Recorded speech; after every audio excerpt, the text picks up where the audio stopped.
Assalamualaikum warahmatullahi wabarakatuh. Kami dari kelompok 5 yang beranggotakan Zulfi Alfiansa dan saya Nasrul Ilham Pradana akan membahas tentang kekuatan budaya. Perdagangan atau pertukaran berarti proses tukar-menukar yang dilakukan atas kehendak sukarela dari masing-masing pihak yang terlibat.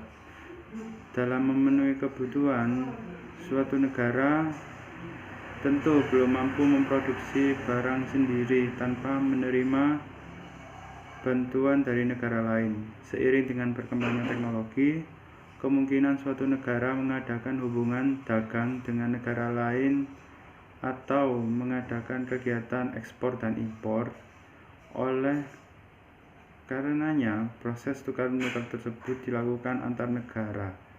Nah, karena dilakukan antar negara, maka disebut dengan perdagangan internasional. Faktor perdagangan internasional terdapat 6 faktor, yaitu sebagai berikut. 1. Perbedaan alam. Suatu negara mempunyai kekayaan alam yang berbeda, sehingga hasil pengolahan alam yang dinikmati juga akan berbeda setiap negaranya. Yang kedua, perbedaan faktor produksi. Selain faktor alam, suatu negara mempunyai perbedaan kemampuan tenaga kerja, besarnya modal yang dimiliki, dan keterampilan seorang pengusaha. Yang ketiga, kondisi ekonomi yang berbeda.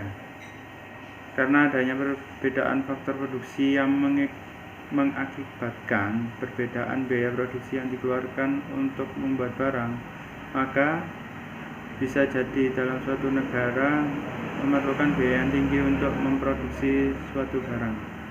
Yang keempat, tidak semua negara dapat memproduksi sendiri suatu barang. Karena terbatasnya kemampuan suatu negara, baik kekayaan alam maupun yang lainnya, maka tidak semua barang yang dibutuhkan oleh suatu negara mampu diproduksi sendiri. Yang kelima, adanya motif keuntungan dalam perdagangan. Ada kalanya negara itu untung jika melakukan impor daripada memproduksi sendiri, dan sebaliknya. Yang keenam, adanya persaingan antar pengusaha dan antar negara. Persaingan ini akan berakibat suatu negara meningkatkan kualitas barang hasil produksi dengan biaya yang lebih ringan sehingga dapat bersaing di dunia perdagangan. Pengertian budaya lingkup bisnis internasional. Secara terminologi, budaya adalah keseluruhan kepercayaan, aturan teknik, kelembagaan, dan artefak buatan manusia yang mencirikan populasi manusia. Jadi, budaya terdiri atas pola-pola yang dipelajari mengenai perilaku umum bagi anggota dari masyarakat tertentu, yaitu gaya hidup dari suatu kelompok atau orang tertentu. Kebudayaan adalah kumpulan nilai, kepercayaan perilaku, kebiasaan, dan sikap yang membedakan suatu masyarakat dari yang lainnya.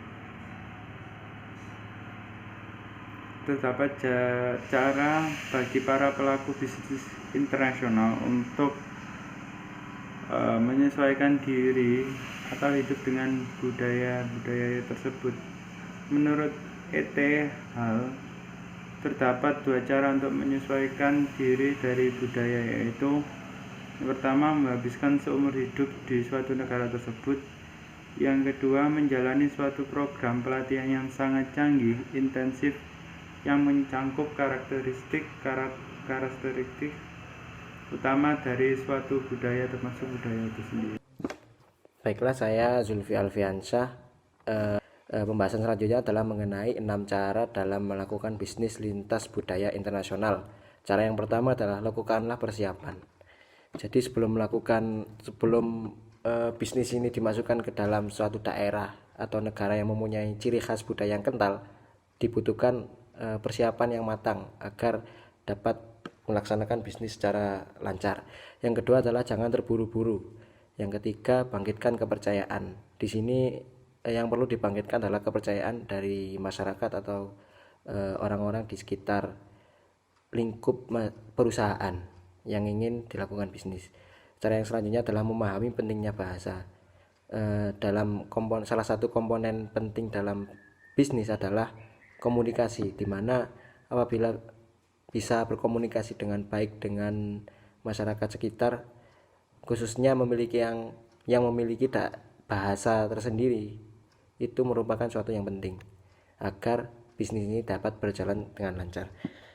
Cara yang selanjutnya adalah menghormati budaya. Apabila suatu usaha dapat menghormati budaya di sekitar masyarakat tersebut, maka masyarakat dapat menerima perusahaan atau bisnis tersebut dengan baik. Cara yang terakhir adalah memahami unsur-unsur budaya yang akan dijelaskan di slide selanjutnya. Dalam kebudayaan itu sendiri memiliki karakteristik di mana bisnis itu dapat masuk ke dalam unsur-unsur karakteristik tersebut. Di sini memiliki 4 karakteristik. Yang pertama adalah learned behavior atau kebudayaan mencerminkan perilaku yang dipelajari. Yang kedua adalah unsur-unsur kebudayaan itu saling terkait. Karakteristik yang ketiga adalah kebudayaan itu sanggup menyesuaikan diri bergantung pada bisnis tersebut di mana akan dilaksanakan atau dijalankan. Dan karakteristik yang terakhir adalah kebudayaan dimiliki secara bersama. Pembahasan yang terakhir adalah unsur-unsur kebudayaan itu sendiri, yang tadi sudah sempat saya singgung, di mana ada 5 unsur. Yang pertama adalah struktur sosial, bahasa, komunikasi, agama, dan nilai-nilai serta sikap. Jadi mungkin sekian dari pembahasan kelompok kami. Apabila terdapat banyak kekurangan, kami mohon maaf. Wassalamualaikum warahmatullahi wabarakatuh.